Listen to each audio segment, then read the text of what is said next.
Great. Yes. Let me just go full screen here. All right. Yeah, so thank you. Thanks very much, everyone. Thanks, Christina, and thanks, Nancy, for the invitation. I'm really happy to be here today. So yeah, I'll be talking about antimicrobial resistance in a warming world, and hopefully we can all think about what we should be expecting next. This is going to be kind of a work in progress talk. I'll get into a bit more of that later. What we'll talk about. Yeah, first I'll introduce myself. I mean, so as Kristen mentioned, I've been a member of the Global One Health Network for the last couple of years.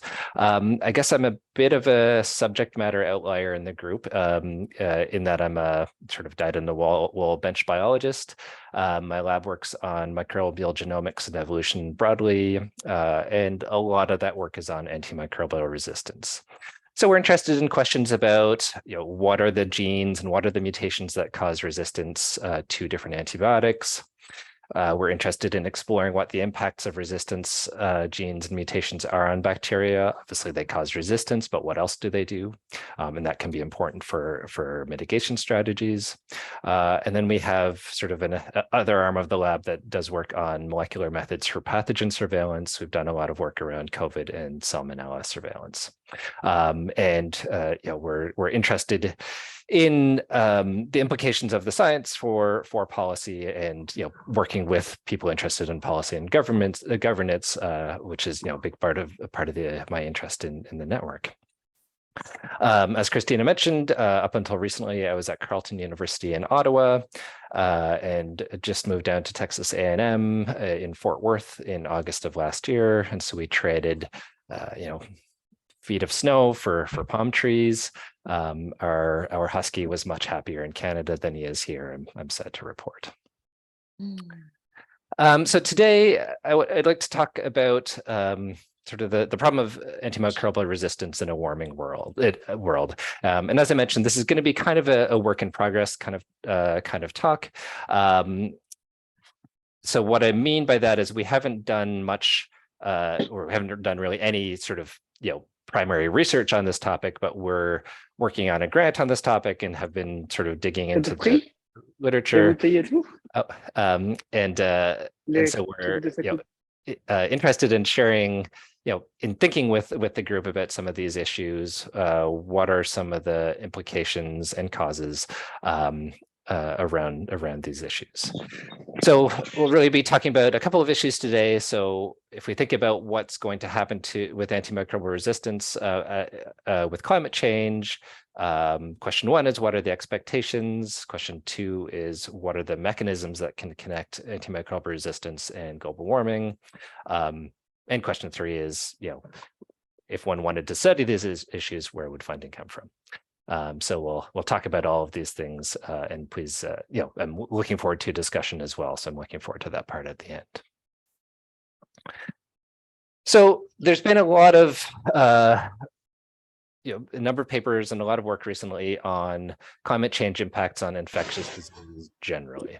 So in their latest IPCC report, infectious disease was specifically noted as an area where we would expect to see quite widespread impacts of climate change, and those impacts would be pretty much universally negative. There weren't really any predictions of infectious disease improving under climate change. And if we think about what the causes might be, so how and why does climate change impact infectious disease? There are really a wide range of mechanisms. So warming is one of them.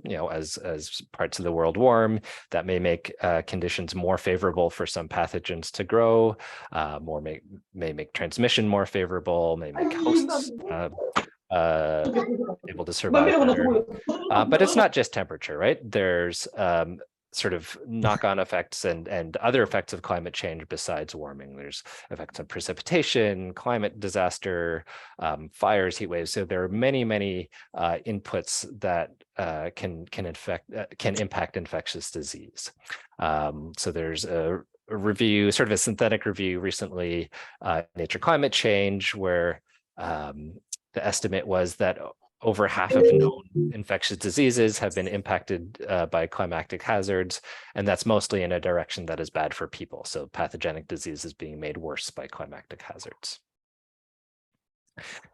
So that's infectious diseases broadly. So the question is that I'm interested in, being an AMR guy, is how will climate change impact antimicrobial resistance? And really, a lot of the data that I find really interesting in this regard is epidemiological data from humans. So, when you look at antimicrobial resistance from human infections, what are the relationships between the prevalence of AMR and temperature? And there's a couple seminal studies that I think are really make you think twice and then a third time. So this is one of the first ones. So this is Derek McFadden and colleagues a few years ago looked at the relationship between AMR prevalence and temperature in the United States, for which there's good data for the relevant variables, and found a really strong positive relationship between the AMR prevalence and temperature. So in warmer places, you see more a higher prevalence or a higher proportion of infections are caused by resistant microbes. So I'm showing you here the heat maps for E. coli, but if you look in Staph aureus, and they looked at, I think, Klebsiella as well, you see very similar patterns. And these are data that are normalized over a number of different resistance to different drugs. Again, if you look at different resistances individually, this is a fairly general pattern.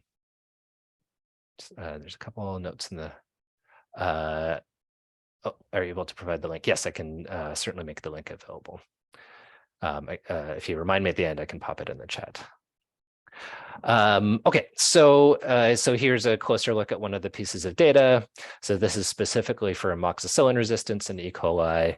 And if you look at minimum temperature on the x-axis, proportion of infections that are resistant, there's a pretty strong positive correlation between the two. So, the obvious question is, what about confounding variables, especially in this group? Lots of things correlate with temperature as well. And so, maybe there's some third cause that's actually responsible for this relationship. So in this particular study, they looked at a number of different covariates. They looked at whether these were inpatient or a combination of in and out patients, prescription rates, population densities, and the temperature AMR correlation was robust to at least any of the covariates that they looked at. So this isn't just a North American pattern. A couple of years later, the same group, different first author, but the same sort of general group of people, found a similar relationship in Europe. So again, you've got temperature. Hope you can see my mouse. Panel B, a normal or sort of a general summary statistic of resistance in panel A. And again, you see a strong correlation between temperature and prevalence of resistance, again, in 3 pathogens and for a number of different types of resistance. And again, here's that data in a little bit more detail. So this is for, spread out between the different drugs, but again, you see that nice, quite strong correlation. I shouldn't say nice, but robust correlation.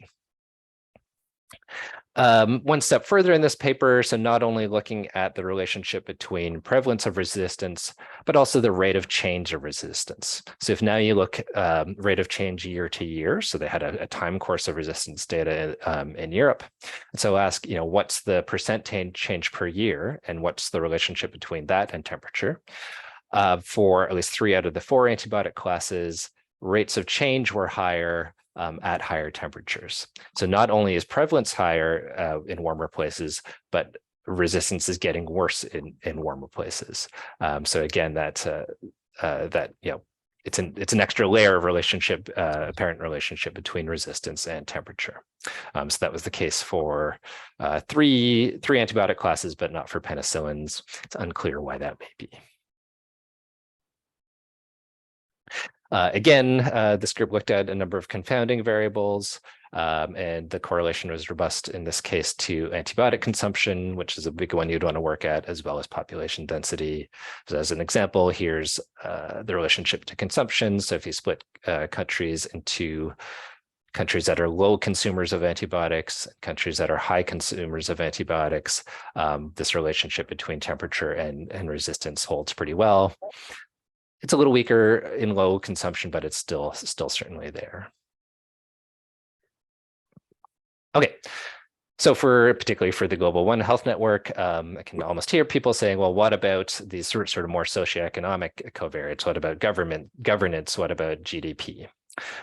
And so this is an area where there's, I'd say, a little bit more inconsistency in the analyses and in what people have found. So Peter Collignon did a worldwide analysis. So, every country for which there is data, basically. Again, found this correlation with AMR prevalence, at least in univariate analysis.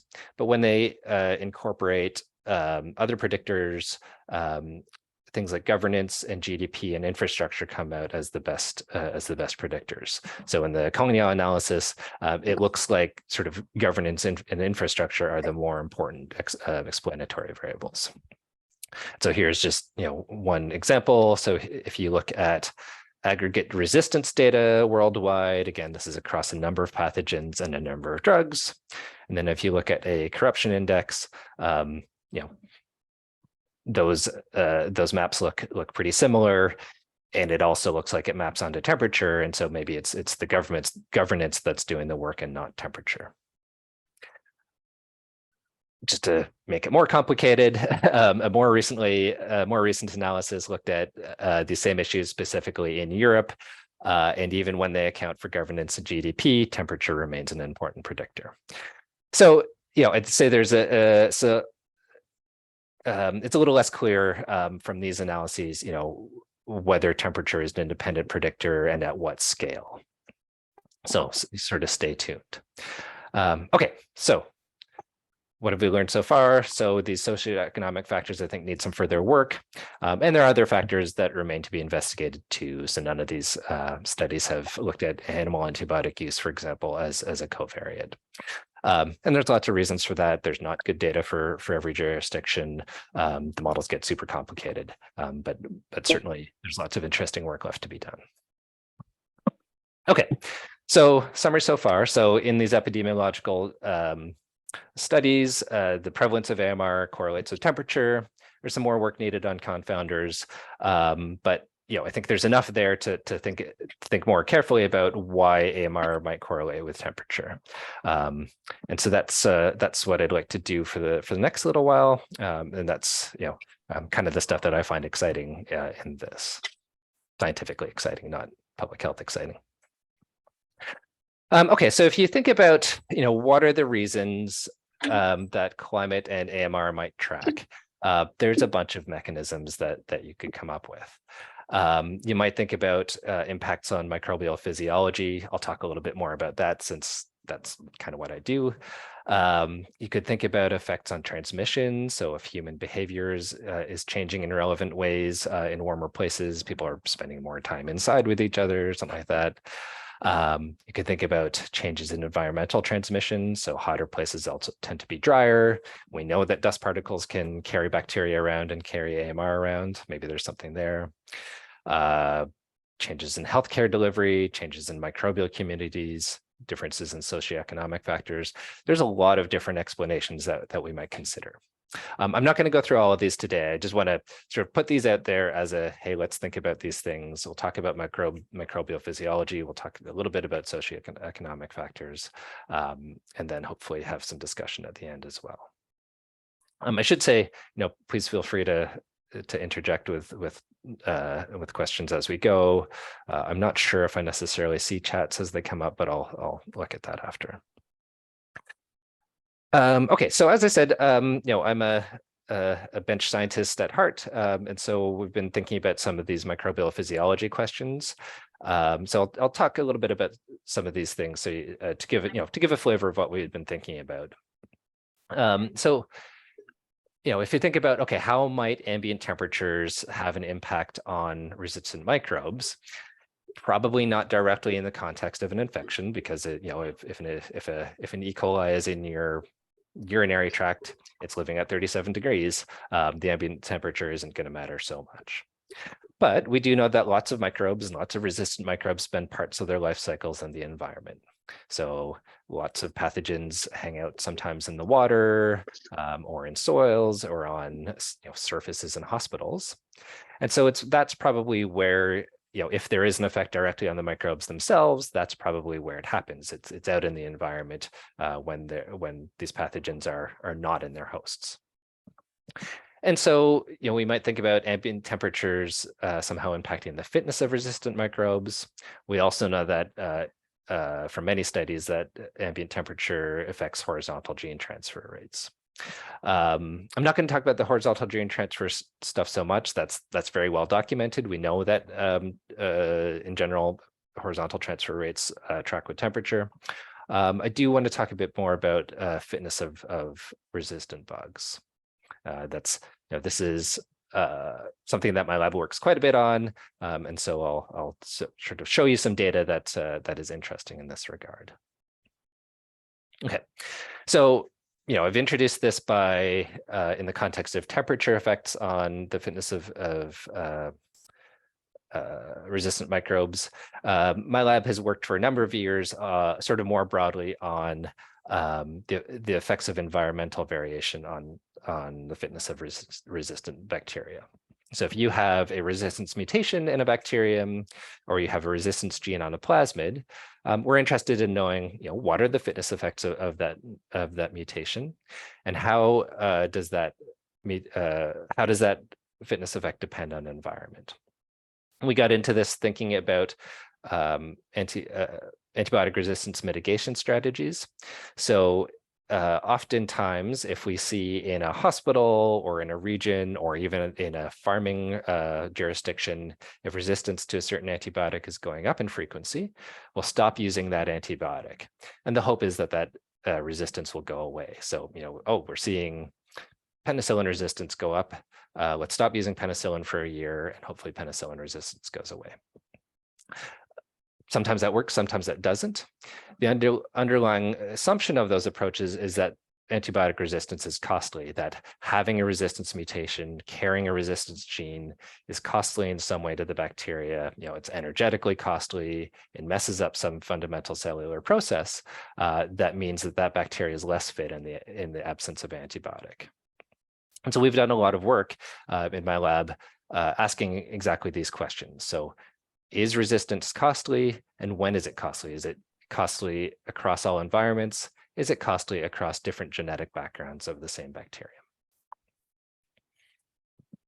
So so Dr. Aaron Hines is a research associate who's worked with my group for a number of years. The work I'm going to show you is from a collaborative project. So this was a JPI AMR funded project with Rhys Casson at the University of Ottawa, Claudia Bank, who was at the Gulbenkian Institute in Portugal and is now in Bern, Isabel Gordo's at the Gulbenkian, and Thomas Bataillon is at Aarhus University in Denmark. So what Aaron did is he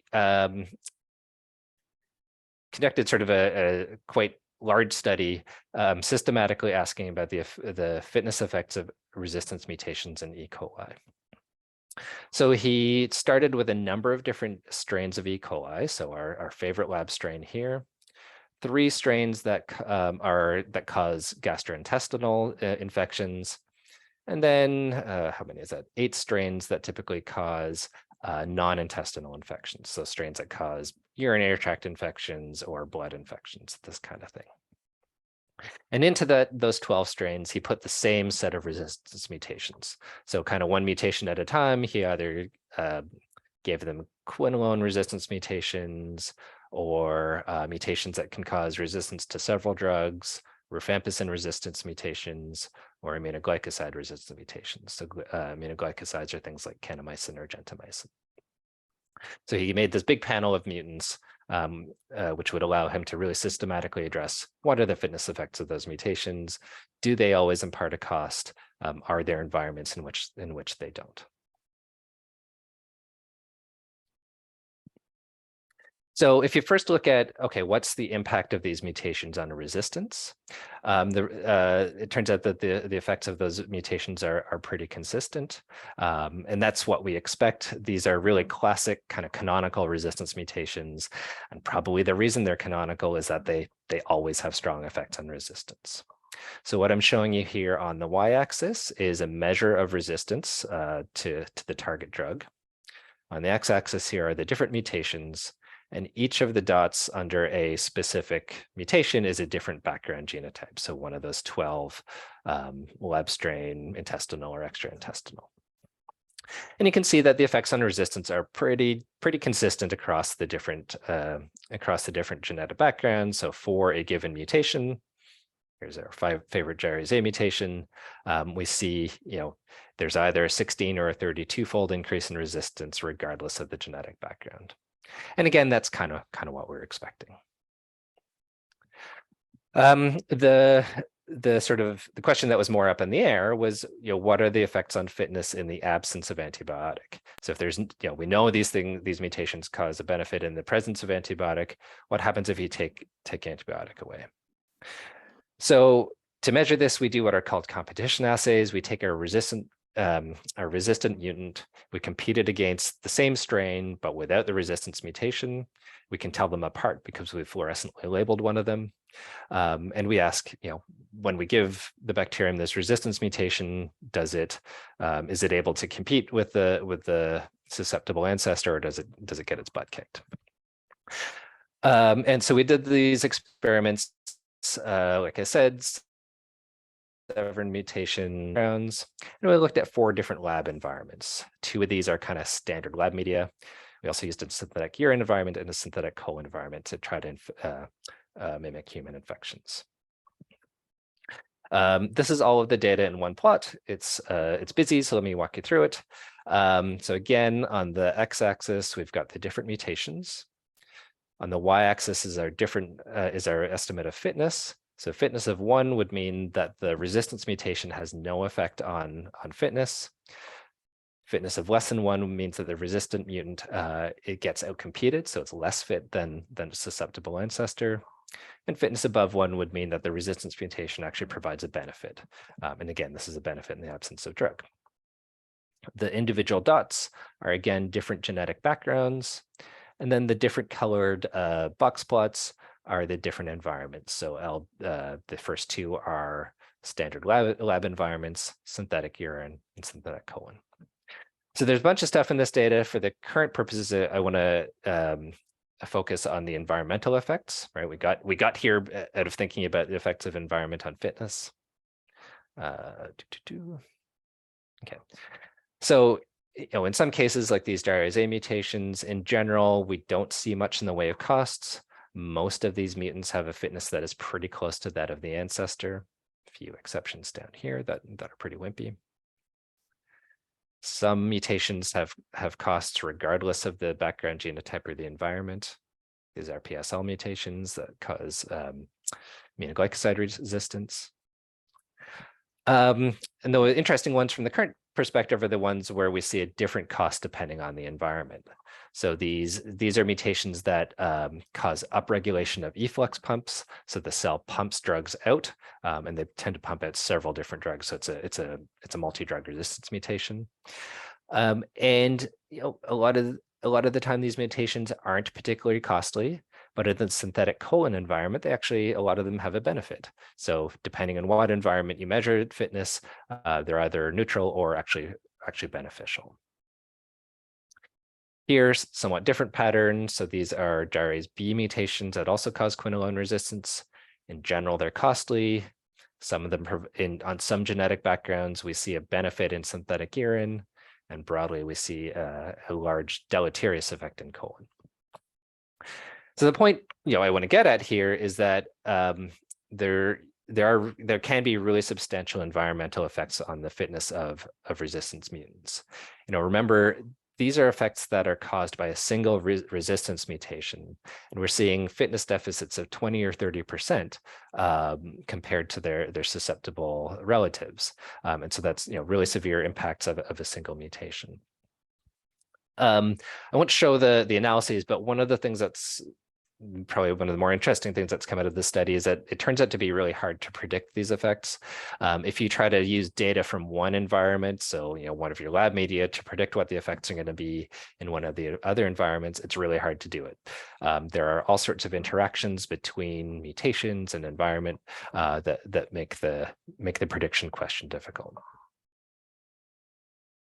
So, I mean, getting back to where we started with, what are the potential effects of temperature on the fitness of resistance microbes?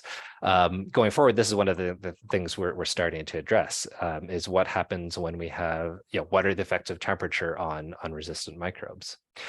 And, given the patterns we see in the epidemiological data, the prediction we're making is that as you increase the ambient temperatures through sort of the relevant range for human habitation, we might see actually increasing fitness of resistant strains with temperature. So we're just starting those experiments, so stay tuned for that. I hope that was comprehensible. Okay, so the other thing I want to briefly mention here are, especially given the group, are possible socioeconomic explanations for this correlation between temperature and AMR, and I'll sort of give kudos here to Arne Ruckert. So Arne has been working with a group that started thinking about some of these issues.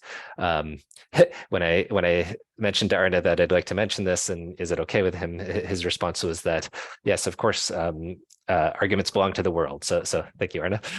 You're the first one I heard articulate this argument, so I'll still attribute it to you.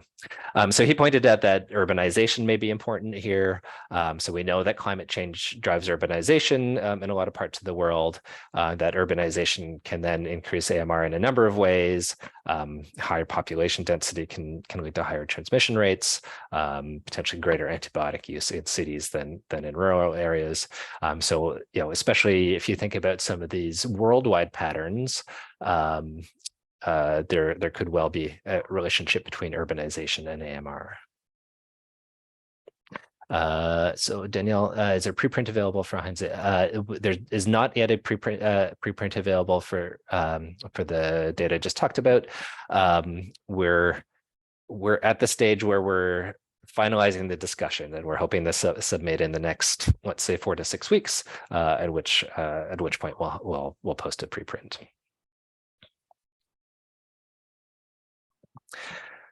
Okay, so far today, we've talked about sort of the epidemiological data suggesting that we might expect to see increases in AMR with increased temperature. We talked a bit about mechanisms, especially my favorite ones. I do want to point out that there's funding that has become available to think about some of these issues. So the Burroughs Wellcome Fund, which is a private foundation, has a couple of award funds. Competitions that they're pushing right now. So we've got a group that's looking at a seed grant. So this is sort of a team development kind of grant. It's due in April. So like I mentioned, Arne has been working part of this group. I could see, potentially if there are folks from this group who are interested, our group is getting pretty full, but I could see adding 1 or 2 more people. So if you might be interested, let me know. There are these interdisciplinary awards that fund actual sort of primary research. I gather that these are coming back online, so there'll be a new application deadline.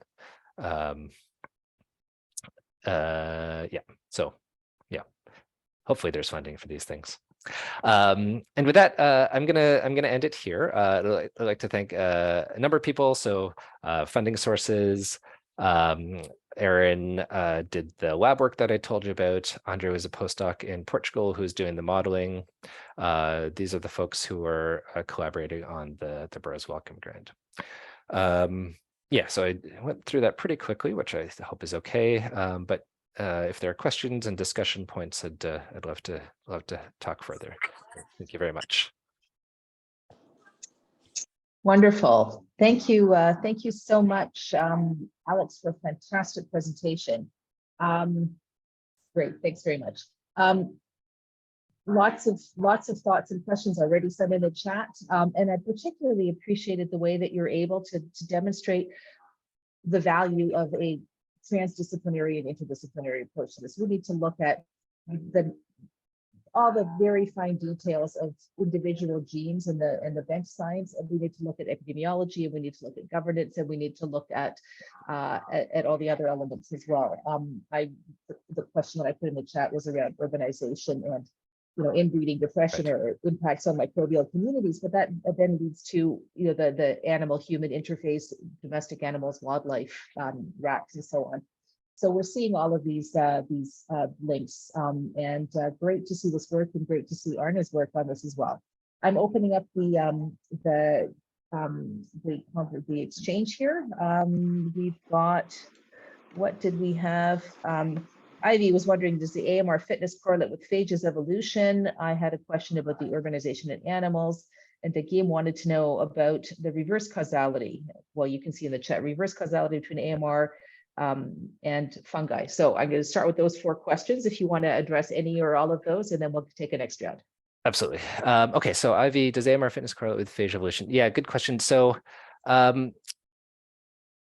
I'm going to say there's a lot of potential sort of overlap between effects of AMR on fitness and things related to phage, and but I don't think anybody has looked at it really systematically. So if I'm interpreting your question correctly, do AMR mutations make bacteria and systematically more or less resistant to phage? I don't think we have a really good answer to that. There are certainly a number of classes of resistance mutations that affect cell wall function, and so you could imagine that impacting resistance to phage. But I don't think we have a really systematic answer to that. But that's a nice question. Thank you. If I haven't interpreted your question correctly, please let me know. Let's see, Christina, so you asked about urbanization. So any research on the impacts of urbanization on microbial communities ecosystems, including through closer and consistent? Oh yeah, good question. There is, so there's certainly, lots of studies of microbial communities from different levels of urbanization, I guess. Whether what you'd really want is like a time course or a really systematically laid out transect or something. I'm not sure. I'm not sure if people have done this with urbanization in mind. I'd have to look a little more carefully, but that's a good question. You almost certainly see different microbial communities in rural communities as opposed to cities. What drives that, and how it affects sort of sharing of microbial communities between humans and animals and the environment, I think is a trickier question. Yeah, thank you, Christina. Dagim, reverse causality between AMR and climate change. I guess I'm not sure I'm following your question. Would you be able to, either vocally or in the chat, could I ask you to say a little bit more about what you mean with that question? I'll give you a second to do that, maybe. Oh, there you go. Okay, what is the role of AMR in degrading soil quality potential in vegetation? Oh, I see. Ooh, geez, that's a good question. I don't know is my first answer to that. Yeah, so if you have increasing AMR, does the change in sort of environmental microbial communities have some sort of effect that feeds back into climate change? Yeah, I honestly don't know, to be honest. So I think the first thing you'd want to know is that if you've got a higher, more resistant bacteria going into wastewater, and from wastewater, into the environment, does that have detrimental effects on just to Oh, sorry, you're muted again. Yeah. Okay. Well, thank you for your presentation. So, Yeah. the reason why I raised that question is that, as we know that in the last several decades, there has been sort of a decline in the quality of soil across the world, right? Yeah. Yeah. So now that with the increased prevalence of antimicrobial resistance in the environment, and sort of in water sewage, also in the sort of so potentially there will be sort of also a further decline in the quality of soil, right? So Right. so that would mean perhaps sort of a potential decline also in sort of vegetation, and also that might potentially mean a reduction in the carbon sequestration potential of and that might mean an increase in global warming or a risk of global warming. And so I think that channel perhaps might still be relevant, right? So I just wanted you to comment on that. Yeah, no, thank you, and appreciate the sort of expansion on it. Yeah, so I mean, I guess it depends on what the, whether you think that, whether one thinks that resistant bacteria are going to make, are going to have an added impact on soil. Like, I think a lot of the effects we see on soil are from, intensive agriculture and, drier climates and things like that. And not being a soil scientist, I can't say too much about this, but my suspicion would be that input of AMR bacteria probably isn't going to be the main driver of degradation of soils and these kinds of things. I'm happy to be wrong on on that, but that's kind of where my intuition goes. Yeah, thank you. All right, so Daniel, so could you comment on climate change in AMR and fungi? Yeah, so this is one of the things we want to look at. The data showed is all for bacteria, and it's largely from gram-negatives, Staph aureus is gram-positive, but yeah, one wants to know exactly about fungi, viruses even. I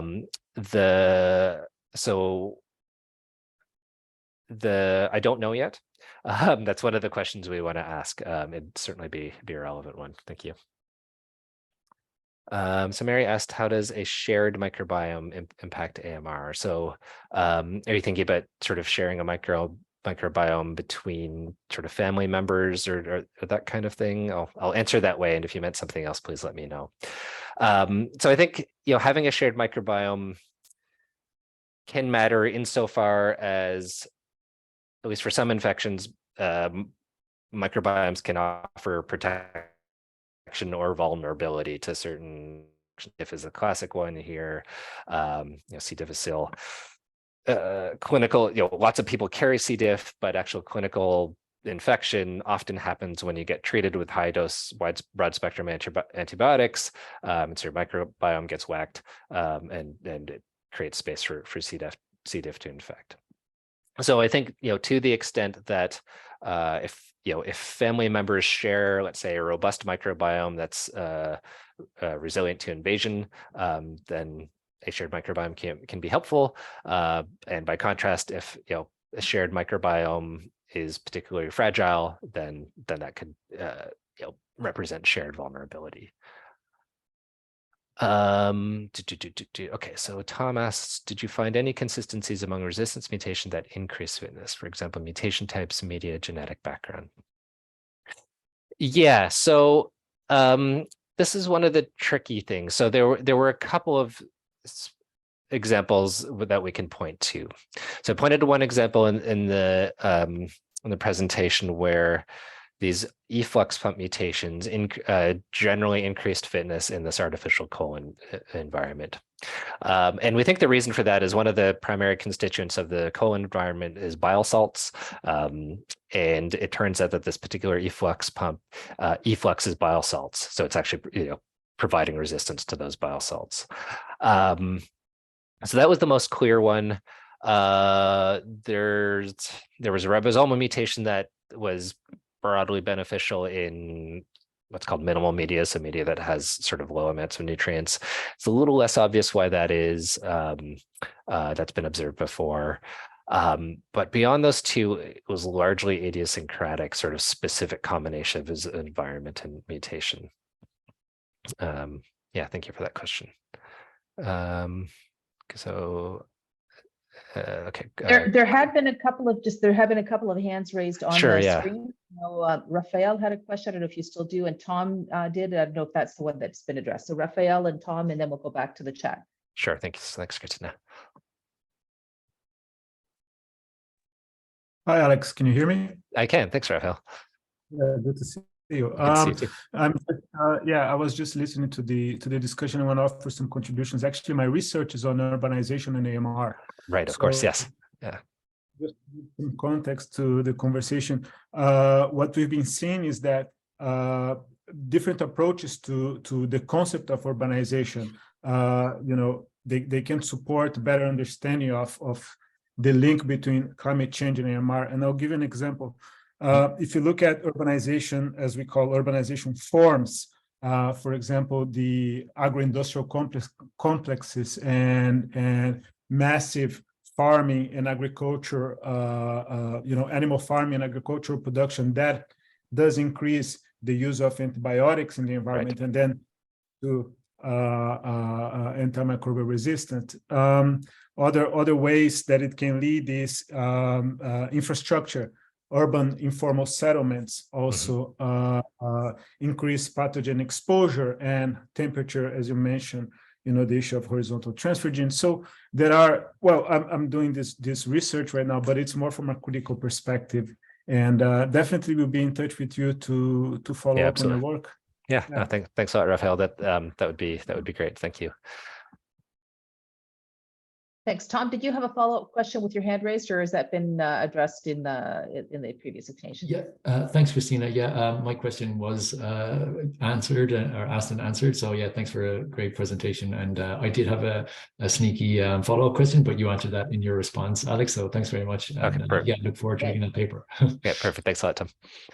Great. Thanks very much. This chat seems to be a very efficient way of getting a lot of you've got fantastic interest here. We had 77 participants at some point here, and you've got a ton of questions. So keep at it, Alex. And if you wanted to consolidate any of the questions, that's fine.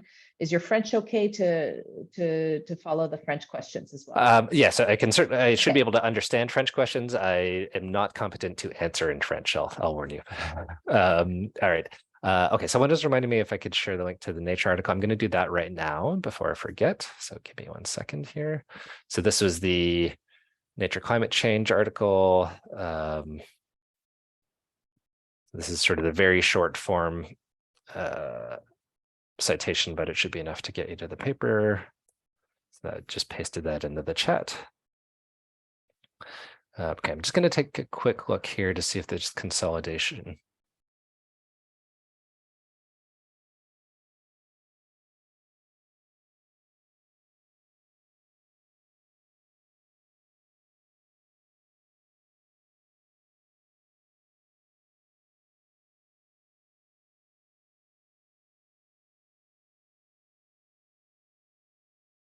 I'm not seeing a whole lot I can consolidate, so I'll just go for the top. All right, so okay, biofilms. Sequestros, hope I'm getting your name right. Thank you. Is there any correlation with AMR and biofilm and its relationship? Yeah, that's a good question. I bet you there probably is data on sort of temperature effects on biofilm formation. I couldn't tell you off the top of my head, but that would be a nice place to look, because we do know that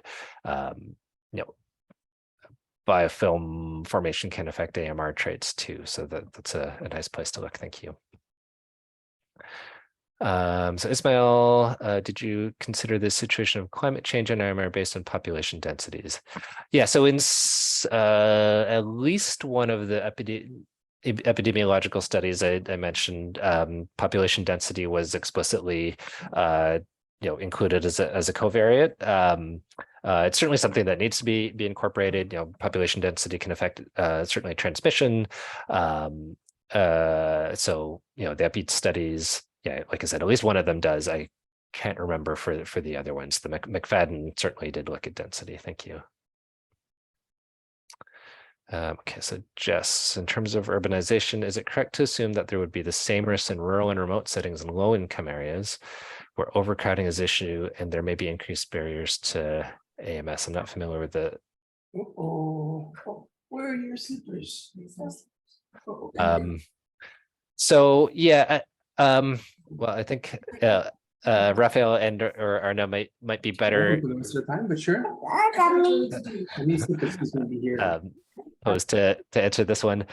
So I think, there are, as Raphael sort of eloquently put, there are a lot of issues associated with urbanization that can contribute to AMR. So, crowding is certainly one of them where density impacts transmission, but I think there are probably other factors that are specific to urban settings that you wouldn't get in, let's say, overcrowded rural areas. There could be other things going on in rural areas too, but I think, there's probably some overlap with that overcrowding, but that's not the only driver associated with urbanization. So Abiola asks, do you anticipate warming of permafrost? Could it lead to the increase of novel AMR, increased global burn? Yeah, I mean, this is an interesting one, right? There's all sorts of old and ancient resistance genes buried in permafrost, and so maybe as permafrost melts, maybe that releases a new beta lactamase or a new resistance gene to some antibiotic that we care about. I think this is one of these sort of unpredictable aspects of climate change that's hard to know. It's certainly a possibility. It would take time for that hypothetical new gene to work its way in, and it's hard to know what the overall impact would be. But yeah, it's certainly possible that there are genes frozen away in permafrost that will not help. Absolutely. Okay, so MacBook, okay, in French.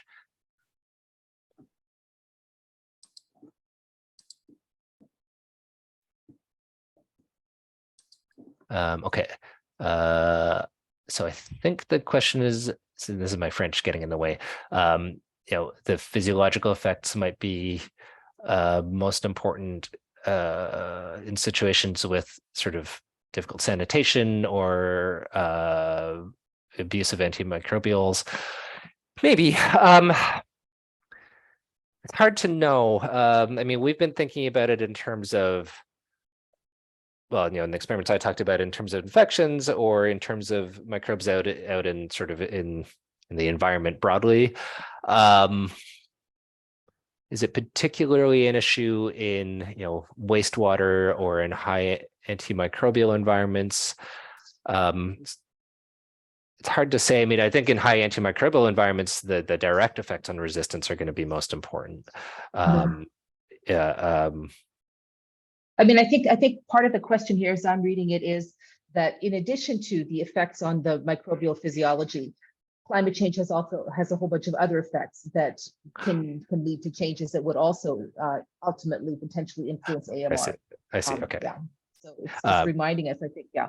Yes, absolutely. And so, no, I absolutely agree. I mean, this is a multi-factor thing. And, as we saw with the sort of general infectious disease impacts, there's a lot of potential routes for impact.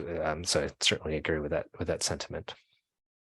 So Manuel asks, can climate change increase the spread of environmental AMR to animals and humans? Yeah, good question. And I think there are certainly potential routes for this. So I mentioned, for example, airborne spread. So through dust, for example, in drier areas, there's going to be more dust that can carry infectious diseases. So that's one possible impact. There's also a role for urbanization and kind of population movement here too. So as climate change forces human movement, you might get more, movement of humans and animals into, environmentally degraded areas, or push humans and animals together more that would cause more transmission. So I think there are certainly potential impacts through environment. I think those need to be impacted or need to be unpacked more to know what's really important and what's not. Thank you.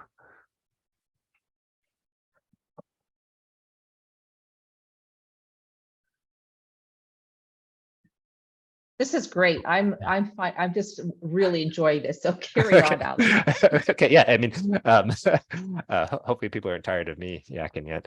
I'm Christina, I may need to get your help with the next French one here. Yeah. Don't you think that the action to take as a result of, or in light of all of these effects, determining effects on antimicrobial resistance, don't you think that the action needs to be happening at the level of governance? So we understand the mechanisms, what happened, what do we do about it? Absolutely. I mean, I think, ultimately, our tools to combat any of these things are ultimately governance questions at different levels, right? So yes, I completely agree. I'm just going to interject right there, because again, this is a note that's one of the really important contributions of this network, both among ourselves as we think, and also as we share our learning.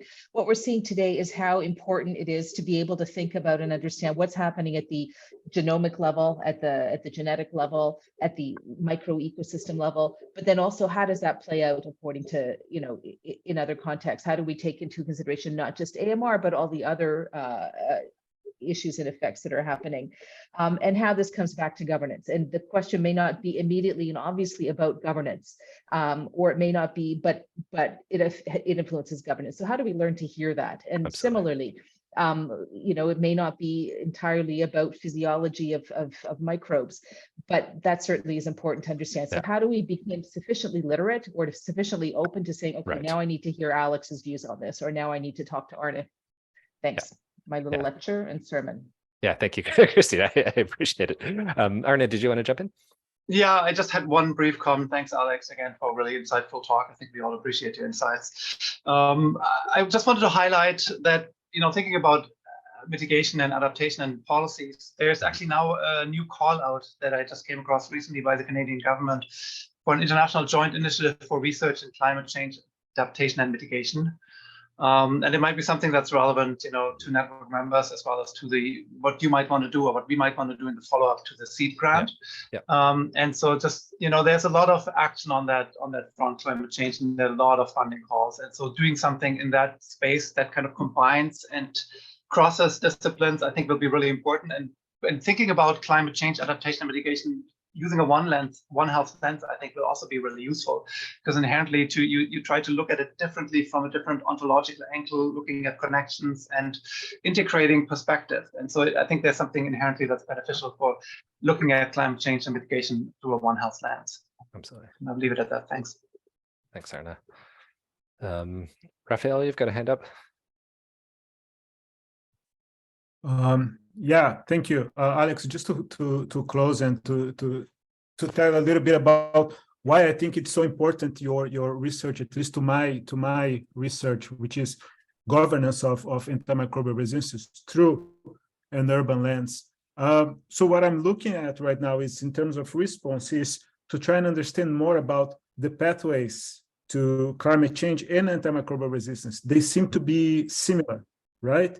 Biodiversity degradation, this massive urbanization projects, all seem to accelerate antimicrobial resistance and impact climate change. So by listening to you and by understanding more about the mechanisms, we can perhaps, as you mentioned, unpack more and to understand more in detail how resistance occurs and how this could be related to urbanization patterns. Absolutely, because the big farms, the urban informal settlements. So that's where I think the connection lies, and that's why I think it's so important and so interesting to listen about your work.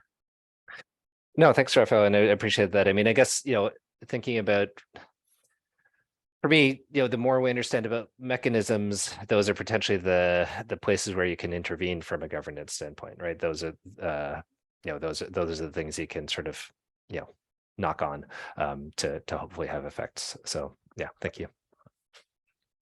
Thanks. So we have about 3 or 4 more minutes. Alex, I'll let you go through the chat and see what you'd like to speak to, and then we'll wrap up and have some closing comments. Thanks. Sure, sounds good. I'm just gonna go through.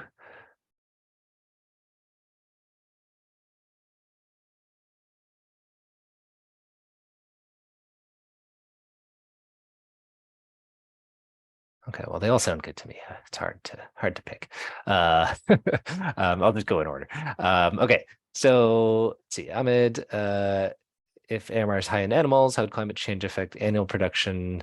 And what are the impacts there? Yeah, so there's a lot of things going on in animals, right? In a lot of the sort of North America and Europe, we're seeing less use of antibiotics in animals and concomitant decreases in resistance. Is that going to be counteracted by climate change potentially? Again, one of the things we want to look at is, do you see the same correlations with AMR and temperature in animals? I mean, it's kind of a slightly downer way of looking at it, but in some places, antibiotic resistance in animals is really high, and to the point that it might not be able to get any higher. So maybe there's a ceiling, but you don't want to be at that ceiling. Slummy, so there's flooding, floodwater bringing microbes from farmlands or wastewater coming to humans. Yeah, so certainly there are lots of hazards of flooding associated with infectious disease. Cholera is kind of the classic one. I don't know about the Nigerian situation specifically, but it is certainly something that has to be paid attention to. Thank you. Can a shared ecosystems, wildlife, livestock, human interface impact AMR?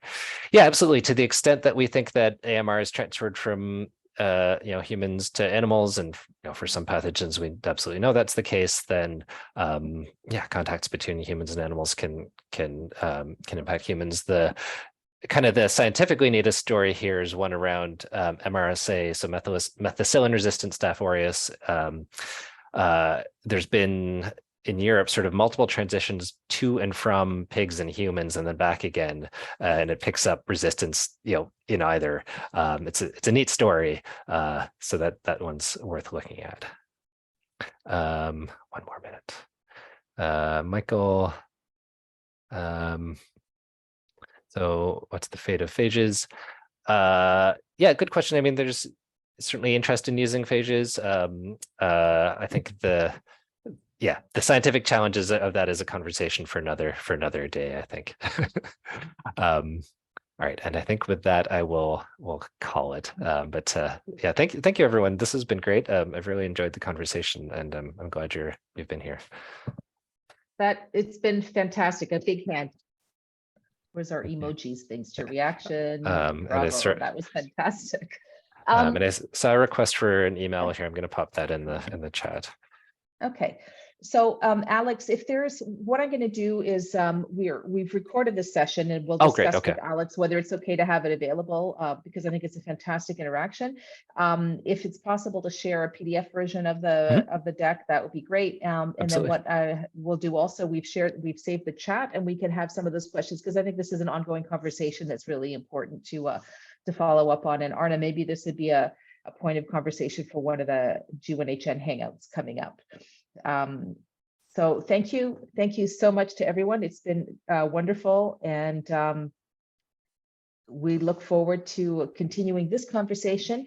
Just a note, I will flag a little ad right now. We've just launched the call for applications for this year's Summer Institute, which will be held in Montreal from the 14th to the 16th of June, and which will in fact be focusing on antimicrobial resistance and governance.